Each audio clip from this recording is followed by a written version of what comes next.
I am bringing my Pinterest board to life today, and I am taking you to 5 different stores today. Some are new to me and others are my hidden gems that I always have luck in. As any good thrifter knows though, you have good days and bad days, but I'm feeling like today will be a good one for us, so let's get to it.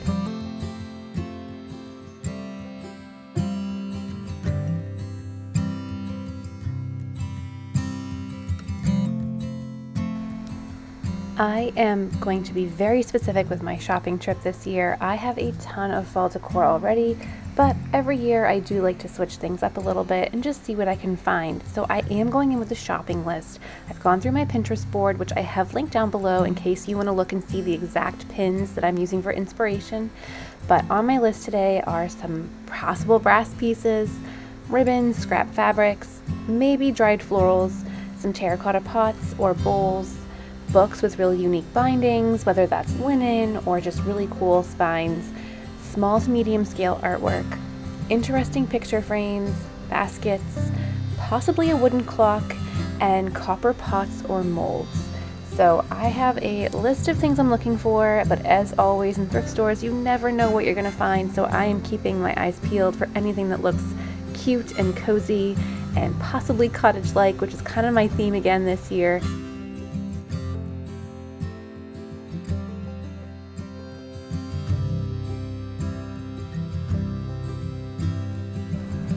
One thing you'll notice if you do go to my Pinterest board is it is very color specific this year. I am a big color fan, but I have been gravitating more towards the browns and the chocolates and the burgundies and the deep colors that just sort of bring nature back in.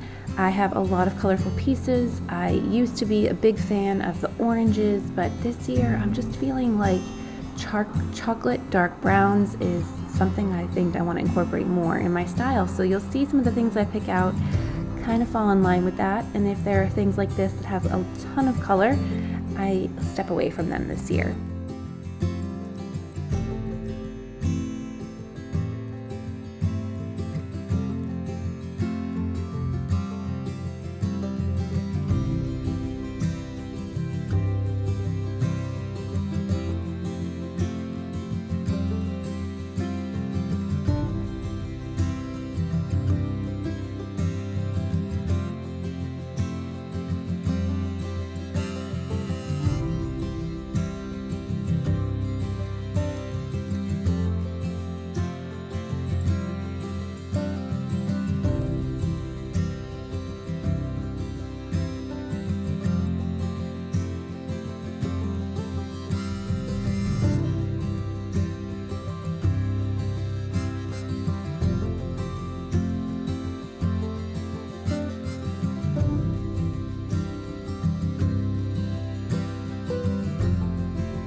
This next store is completely new to me. I've never been here before, but it's called the Vintage Caliber, and it's just south of where I live, and they are a family-run business. They do a lot of curation of vintage, and I did find their store to be mostly new. So although it's very beautiful and very vintage inspired, a lot of their products are new manufactured products, which is fine. I think it can be easier to find some of these items when they're manufactured in such a big way. I personally love finding true vintage items, but their store is perfectly merchandised.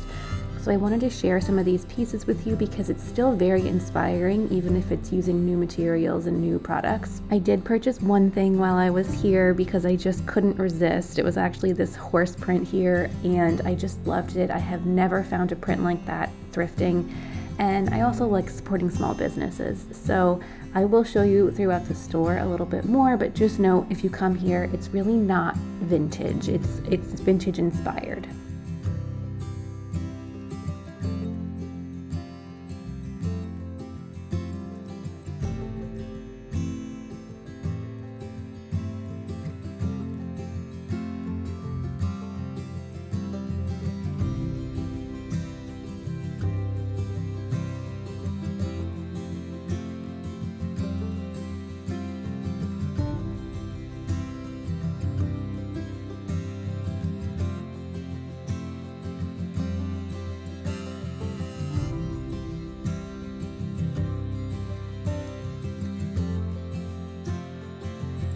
Our fourth stop on our thrifting road trip is another new store to me called Gracefully Restored.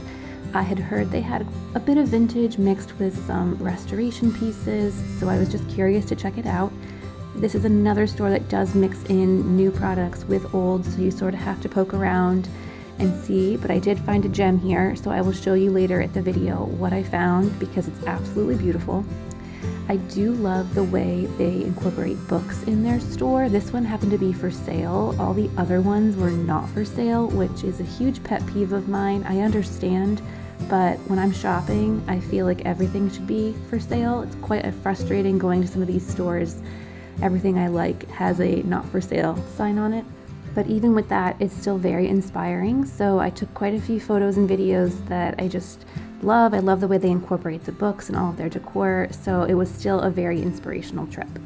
I also love how they did these cans and used them as vases, so I definitely will keep my eye out for those. The fifth store was the last and final stop of the day. I had never been here before either. It is relatively new, so I wanted to pop in and see.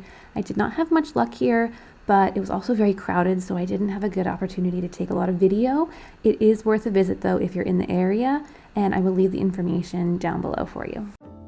I'm back from our little shopping adventure, and I want to share with you all the goodies that I got. I was very selective. I already own a ton of decor, but there are sometimes things and little special pieces I'm on the lookout for, and it really is fun just to refresh your space. I feel like with fall, I just love adding cozy elements. I know I don't need any more dishware, but these dishes from Spode are just the perfect color. I just loved them. They'll be great on the plate wall. And then this basket I thought was really interesting because of the shape of it. So it will look really good in the kitchen, I think. It has this sort of slanted edge, so I'm planning on putting it here. I don't know if I'm going to put some cookbooks in here or maybe some rolling plant pins or just style it a little bit, but I think that this could be really cute just to add some texture. I really love on my Pinterest board how people use baskets just to add an extra layer, so you don't necessarily need it in a styling shelf or something like that, but it adds an extra layer and it just looks really nice. I'm going to put this frame to the side and I'll share with you in a minute why I purchased this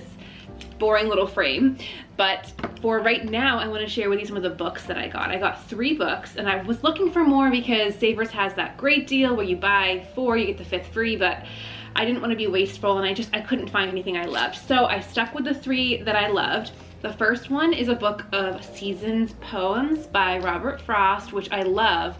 I'm not a big fan of the cover, but the binding is this beautiful kind of dark navy with this silvery kind of foil, and I also just love that the topic is seasonal, so I can use this throughout the year.